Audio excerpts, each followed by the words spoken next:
Hey guys, so a couple of videos ago I talked about overbiked or versus underbiked.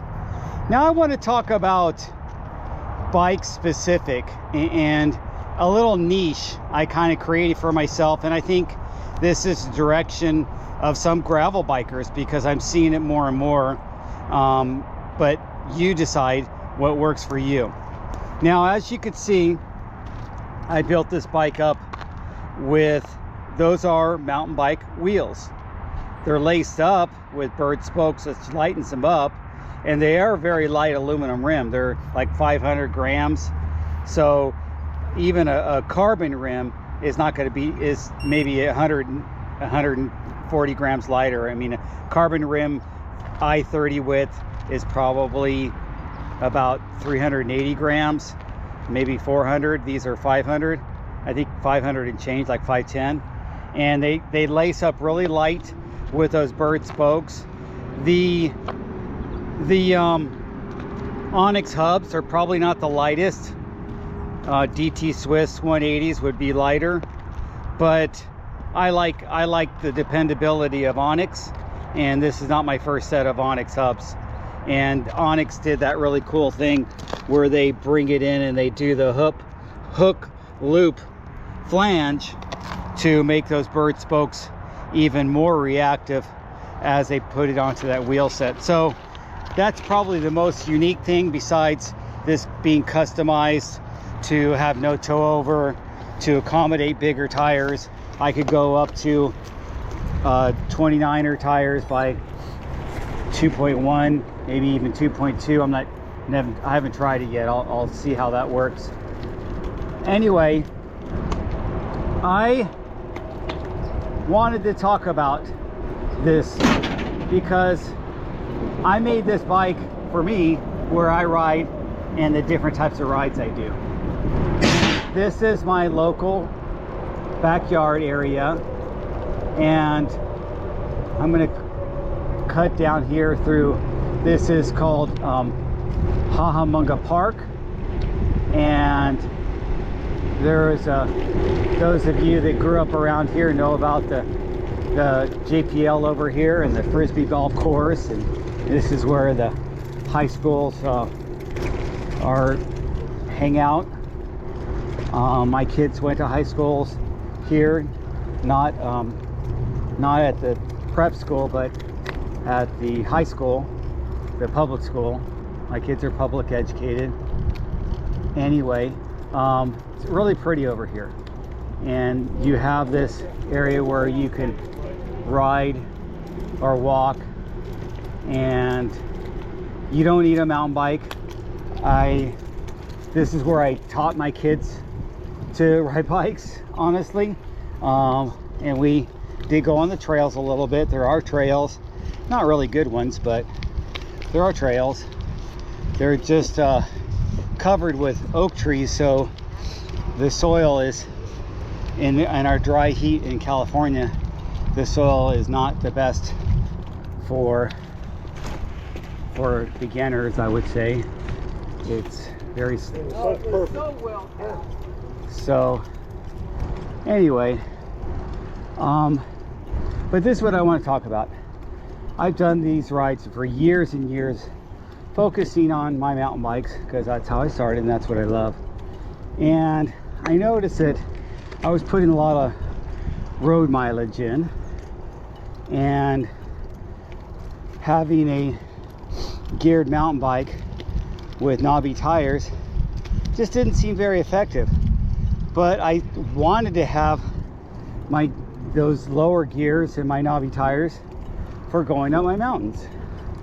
So this is a merge of what I think had a long time coming with a gravel bike, because now these aren't the most efficient road tires by any means, but once I get over to the mountain, and I'm going to go all the way over to Tujunga and go up those trails over there, once I get over to the mountain, I'm fine.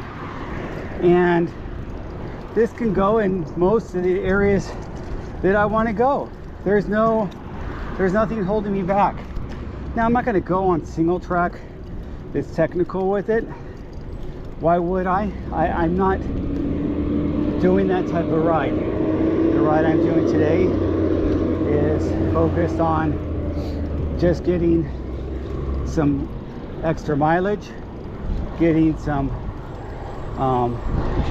mountain climbing in, and really just getting out there, spending time out there. So that's what I like about cycling. I want to be outdoors, and being in the mountains is a nice place to be, but sometimes I'm not in the mountains to where I feel like I need to be in the mountains to do technical single track. So I don't need my mountain bikes for that. A gravel bike is fine, and I will continue riding gravel bikes in this type of circumstance and keep exploring on what are my limitations or unlimitations with this. I feel like I'm not limited enough that I need to be over biked on my gravel ride, but I'm also not too much under biked when I get into the dirt, because I'm fine with that. So that's just my take on this, and it's what I chose to do as I kind of created my own little niche. I didn't create it, and it's been around and other people have done it, but it's basically a gravel bike is a drop bar hardtail. I don't know how else you put it. And you could do a flat bar gravel bike and do pretty much everything I'm doing, and I thought about going that route. I just think the drop bars for me help with the headwind thing. So when I do those 100-mile rides and I'm coming up on a headwind, at least I can get down in the drops. And I don't really enjoy the drops on the dirt descents. I stay on my hoods. Never had an issue braking from my hoods on the top. And I think my hoods actually offer a really good handling in a different way than my mountain bike, but no way are they going to be as good as my mountain bike for handling. And then of course I don't have any suspension. I've rode a rigid single speed for years and learned how to use my body as suspension, but I'm not gonna push the limits on this and go down single track like I did on my single speed. Okay, that got me a little winded.